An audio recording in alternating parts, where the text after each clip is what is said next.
আপনারা যারা যারা হচ্ছে কিছুদিনের মধ্যে ইন্ডিয়াতে চিকিৎসা নেওয়ার জন্য ভিসা অ্যাপ্লাই করতেছেন, আপনাদের কাছে একটা রিকোয়েস্ট যে আপনারা হচ্ছে সিএমসি হসপিটালের যে অ্যাপয়েন্টমেন্ট লেটার এটা নিয়েন না।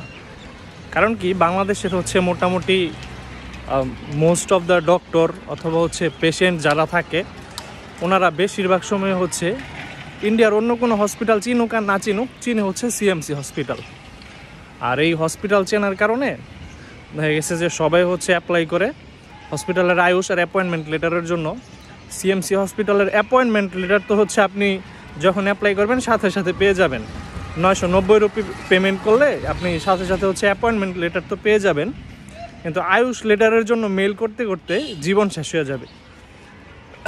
কেন বললাম এই কথা?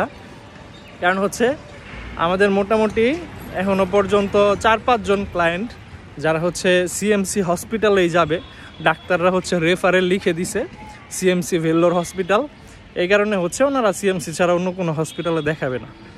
তো যাক, ভালো কথা, এখন ওনাদের অ্যাপয়েন্টমেন্ট লেটার তো চলে আসছে অ্যাপ্লাই করার সাথে সাথে, বাট ওনাদের যে আয়ুষ লেটার ওটার জন্য হচ্ছে প্রতিনিয়ত মেল করা হচ্ছে, কিন্তু প্রায় 1 মাস, কোনোটা 25 দিন, কোনোটা হচ্ছে 1 মাস প্লাস হয়ে গেছে।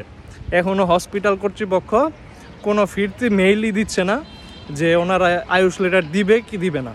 তো এই হচ্ছে আসলে মূলত কারণ। হ্যাঁ, আপনারা যারা যারা হচ্ছে যাবেন একটু চিন্তা ভাবনা করে দেন হচ্ছে হসপিটাল সিলেক্ট করবেন। Thank you.